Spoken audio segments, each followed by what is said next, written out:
everyone, and welcome back. So last class or last video we talked about what is the difference between a commentary and an essay and why it is important to know how to write a commentary in a short amount of time.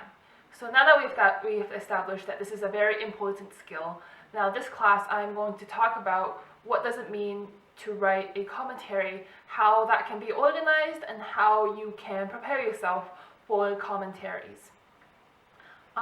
So again, last time I brought up the fact that the commentaries are often based on much shorter pieces of text that you are given at the time of the examination, rather than longer text that you would have read beforehand, which is what you would have for an essay. So because it is a lot shorter, you have to be a lot more detail oriented, and you have to focus a lot more on the specific language that the author is using. And that very well can be down to the specific pronouns they use, very specific word choice, and even just the structure. What does the sentence structures look like? What does the poem itself, how is it structured into stanzas or just one big chunk? What is the meter like? Are there breaks from a very common meter? Things like that that you wouldn't really be doing with a longer piece. So the other thing is that with a central assertion, it is very much about the piece and not about you. The thing is with an essay is that you are always able to formulate your own thesis. When you're writing an essay about a text, you're generally talking about your opinion of what the text is trying to say, or your opinion of how certain people or events are portrayed in the text. However, with a central assertion, there is a lot more of what you're trying to figure out what the author is saying, and there sometimes can be a right or wrong answer in terms of how you interpret what they are saying. And a lot of times, even if you don't agree with their message, you are not talking about whether or not the message is a good one. You're talking about how well supported it is by looking at the techniques that they use to support it, and like how well they use these techniques, how well they blend it together in order to support their message. For example, a sample central assertion that I've had for a poem, it was actually Pablo Neruda's Ode to Laziness, and my central assertion for that was, through structure, personification, and imagery, Neruda tells his readers that it is important to relax your view on what is important, as it will allow you to find beauty and meaning in unexpected places. As you may have noticed, instead of having points for my specific arguments, my 3 points were about structure, personification, and imagery, and those were indeed what my 3 paragraphs in the commentary were about. I had 1 paragraph dedicated to each literary device. Moreover, some strategies for preparing for a central assertion is, as I mentioned, in grade 12 for me, when I had my oral commentary, I actually had a package of poems that the teacher told us that we would be randomly choosing one of the poems that is over about 30 lines for our oral commentary. So therefore, that left us with about 20 to 30 possible poems that we might have to do, and obviously you would want to prep for each and one of them. What I did is actually I got a notebook, and for each one I dedicated about maybe 6 to 7 lines of space, and I would just read it through and write down the different techniques that I used. And then after writing down each of the techniques, I would give examples and then state their significance. And then after doing that, I would circle a couple of techniques or a couple of statements that I thought were the most central to that piece. And then using those, I would write a central assertion. And I did that, and it wouldn't take that long. It would be a third of a page, so I could fit 3 separate small analyses for a poem on each page, and I did that for all about 20 something of the poems. And then after I did all of those, I would just go through them a couple of times, try to match up each to the devices that are the most important, and just trying to make sure that whenever I saw a poem, I might not remember the central assertion exactly, but I can remember the general gist of what I want and have to say about the poem, and so that I can just get a head start on my planning for the oral commentary. Obviously, this is a lot less possible for written commentaries because you don't get to see it beforehand. So with that, my strategy would be just to use very heavy color coding. And what I do with that is I would just first go in with a couple of highlighters or colored pens, and then any device that I see that is sort of repeated, that can be just like repeated words that have to do with nature, repeated words that have to do with light and dark, I would choose a different color for each and highlight them. And if I see a pronoun being used a lot, I would like underline it, and then I would count the meter for each of the poem, and then note lines, specific lines in which there is a break for if there is a regular meter in the poem.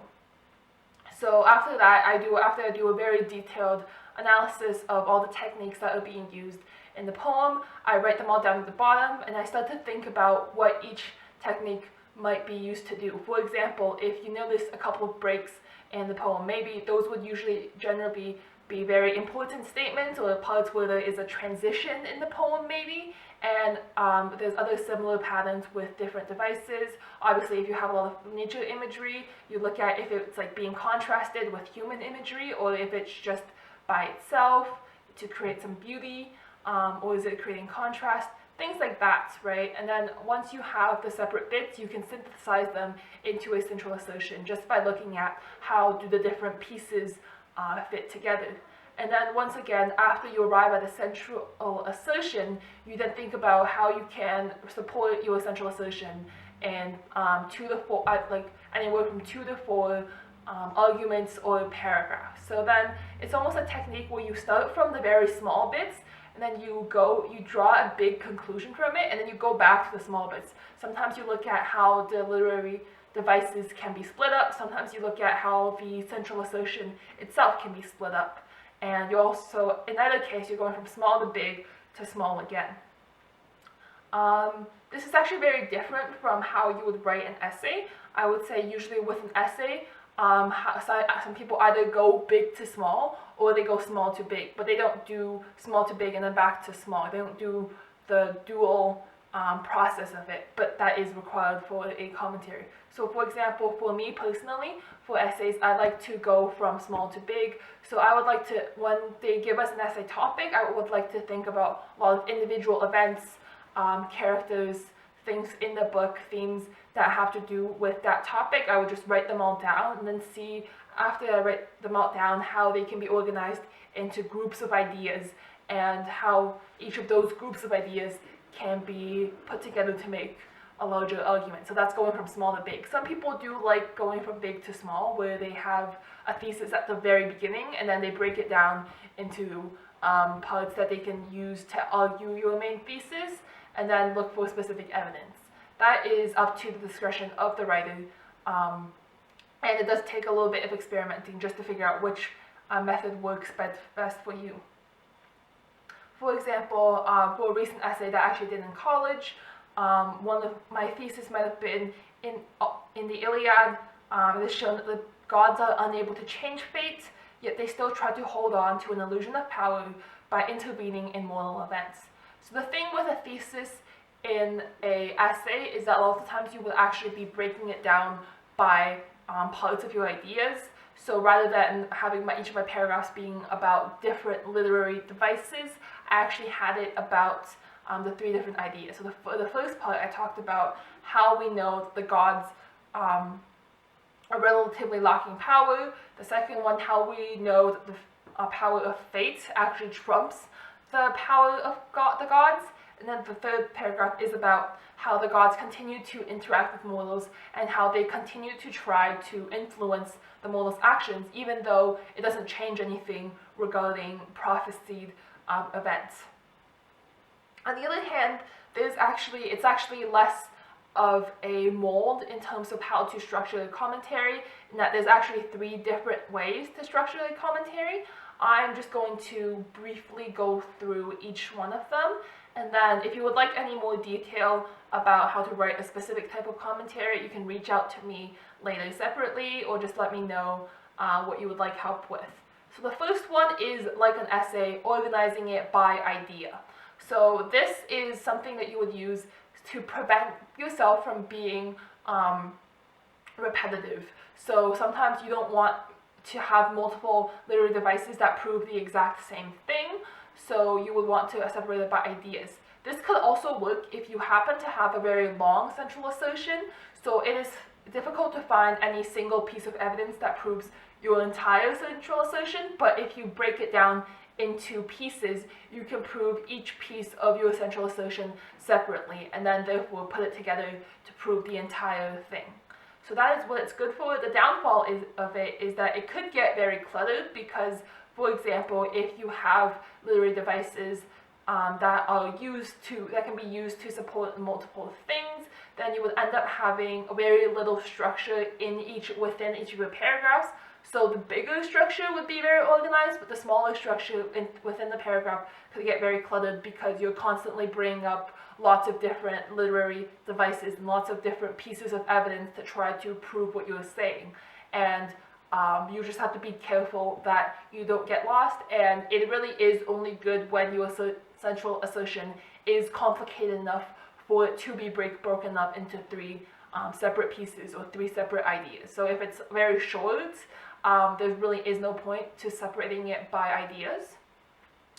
The second way to organize a commentary is actually to do it chronologically. So the thing with chronologically is that chronological organization is that it is very rare. I would say this is the least common type of commentary that I've personally seen, at least, or I've personally written. The reason for that is because it's very easy to get repetitive.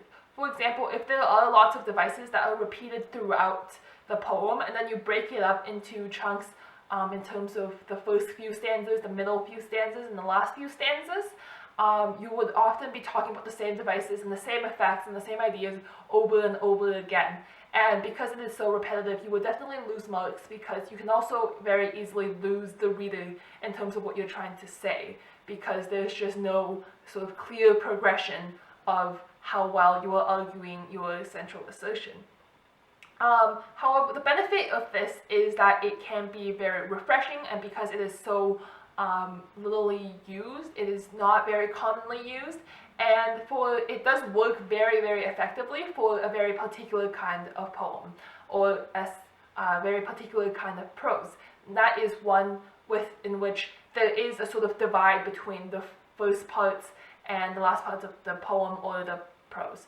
For example, if in your text there are some very clear turning points in which the mood or the atmosphere of the poem / prose completely changes, then if you want to highlight the contrast before and after the turning point, then you would want to use the chronological method of organizing a commentary, because that is the most effective way of showing how there is a change in atmosphere, mood, or in other author intention before and after the shift. And at the same time, again, when your reader does see this and when you do it effectively, it could be bonus points because it is something that is much harder to do.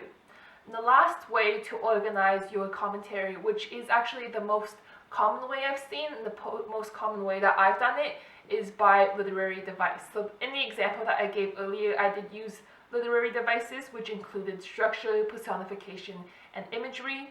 That is kind of how you would do it. So this is the most common because usually when you're doing a commentary, you are looking at it by identifying the separate literary devices as you're doing your color coding. Therefore, you have it already organized into literary devices, so it takes the least time to get started. The problem with this is that if there are a lot of literary devices, you don't want to necessarily dedicate a full paragraph to each one of them, but then that would mean that you would want to group them together, which can sometimes make it a little bit awkward and lead to mini transitions within your paragraphs that don't flow as smoothly. At the same time, sometimes if your central assertion happens to be very long or very complicated, it can be difficult to find any single literary device that proves the entirety of your central assertion. And in that case, it is often better to go with the organization of by ideas. However, this one is the simplest and it is the easiest, and it's often the one that people learn to do first. So if you do try this and you find out that it works out very well for you and you're very good at it, I would say definitely make sure that it is one that you are able to do very well. So that's it about today about how to write commentaries and the different methods of writing a commentary. Of course, I also do essay edits out in my free time. I've been doing them since last year. I can do school essays, writing that you do on your own, creative writing, and all sorts of application essays, including to summer programs, to volunteer opportunities, and also to universities. So if you are interested in that, or if you are interested in trying your hand at writing a commentary and having me take a look at it to let you know how you did, I will put information on how to contact me about these things both in the video and also in the description box. Thank you all for listening